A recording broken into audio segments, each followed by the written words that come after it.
Hi, my name is Tanner Patterson, and this is my self-improvement presentation. Have you ever felt like there was something holding you back from truly being yourself in your life? Something that just truly didn't let you live wholeheartedly? Well, today in my presentation, I would like to explain 3 guide points from Brene Brown's novel, The Gifts of Imperfection, that have helped me in my journey throughout the semester in trying to have that wholehearted living. You may ask how this novel will really affect towards what we have learned this semester, and 2 topics really come to my mind off the snap. Uh, Conflict in conversation and a lot of communication emotions.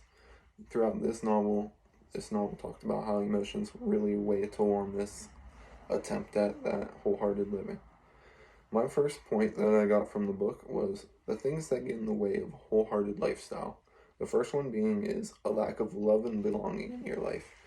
Without a love and belonging in your life, you begin to question your worthiness and you wonder, am I worthy for this new job? Am I worthy for this new uh, coaching position, whatever it may be? You begin to question those things, and that becomes with not knowing whether you belong somewhere or knowing whether you're loved. Another thing with this is timing. Whenever we go at something and we look for that belonging or that love in something and it's the wrong timing and we feel as if we don't, then that can be a bad judgment of something because of that. Next thing that really gets in the way of a wholehearted lifestyle is what others think of us. When somebody thinks down on us, this causes shame in us. Now, shame is something that comes from within. This is a part of depression, anxiety. This is not to be confused with guilt. Guilt is something that you feel after you know you've done a bad behavior and you feel bad for it, your actions. Now, with what others think of us comes the what ifs. Like, what if I'm not their friend? What if they don't like me? What if I'm not good enough for this job? And those things really damper on that wholehearted lifestyle. The final thing that gets in the way of wholehearted lifestyles are ourselves. Our own minds and doubts really get in the way of it as we begin to think, am I going to be good enough? And this comes with the what ifs as well. And you begin to doubt yourself. Another thing with this is procrastination. We procrastinate on our goals, we procrastinate on our work, and that begins to make us get behind in life. The second point I pulled from this book was about calmness and stillness and letting go of anxiety as a lifestyle. Calmness is creating perspective and mindfulness while managing emotional reactivity. This means that being a role model, calmness does not just come within the snap of a finger and you are now calm for the day and you could say, hey, I'm going to be calm today. It does not work like that. To be calm, you have to have a role model. You have to see it happening. It has to be presented in front of you. You have to practice with it. It doesn't just come in the first day. You have to practice being calm. Second thing from this is stillness. Stillness is not about focusing on nothingness. It's about creating a clearing and opening an emotional cluster-free space and allowing ourselves to feel and think and dream and question. With this, a lot of people really just think that stillness would just be like meditating and just trying to clear your mind, but it's really not. And this stems a lot of fear from people. The third thing is the biggest barrier in knowing what and having calm and stillness is parenting. Whenever kids are at a young age and they see their parents fighting, that does not exhibit what calmness is to them. And if they see this, they begin to think, hey, maybe this arguing is alright. Maybe it's just a human interaction. Well, it is not, and it's not going to help for their lifestyle of well-being. The third point that I have is cultivating laughter, song, and dance. Letting go of being cool and always in control. Throughout human history, we have relied on laughter, song, and dance to express ourselves. Now, for a while, we have been taking these 3 things for granted.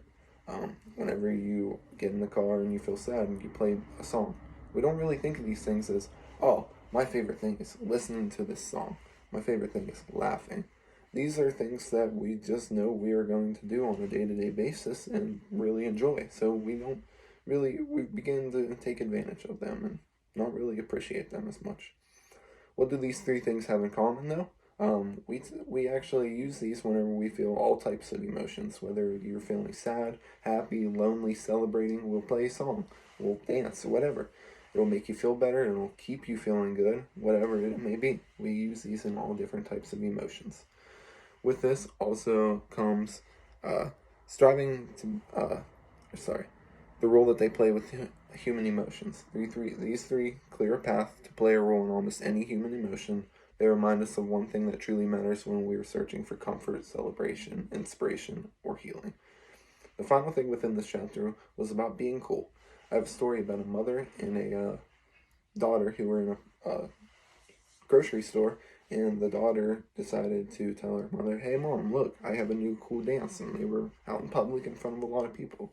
And she proceeded to do one of the most craziest dances you could ever imagine that you would not want to be seen with. And instead of the mother telling her, "No, that's not cool, we don't do that, don't be yourself," as others would say, and the mother actually said, "Oh, I think you should add this dance move," and did an even sillier one back to her, showing her that, hey, it's alright to be yourself. Nobody here cares. We love it. Be yourself. Go for it. So I really think this is really important towards that well-being lifestyle. Something that I integrated this into my lifestyle, and the success that I had was with the things that get in the way. I decided to have a mindset that I am worthy of things, and that this isn't going to hold me back. I stopped letting shame and guilt build up and began to start searching for answers, or stop searching for the answers for the what ifs. I tried to eliminate the what if questions out of my mind for my life. I tried to just, instead of searching for answers all the time, I tried to just get rid of the questions in general. For calm and stillness and letting go of anxiety, I've had a lot of problems with anger in my past, and a lot of times I will, like, if I get mad, I'll, like, punch the bed beside me, like I'm angry at my assignment, but, like, I'm never actually, like, physically breaking anything. But with this, I've tried different breathing strategies that the book helped me through, and then they've actually begun to work. Instead of punching something, I just take 3 really big breaths. For the last one, cultivating laughter, song, and dance, letting go of being cool and always in control, I've begun utilizing dance in different parts of my life. Whether I'm at work or I'm coaching and I get frustrated, the kids that I coach, they all know that social media app called TikTok, and they all know the different dances, and they start doing them. I've been on there before. I know a little bit of them, and I'll start helping and doing them along with them. So these are different things. In conclusion, though, this was a very interesting book. This answered a lot of questions that I held about how I could truly be me in my life, and what wholehearted lifestyle really truly means, how you can push through to be there. And the book that I chose, The Gifts of Imperfection by Brene Brown, was a really exceptional choice. And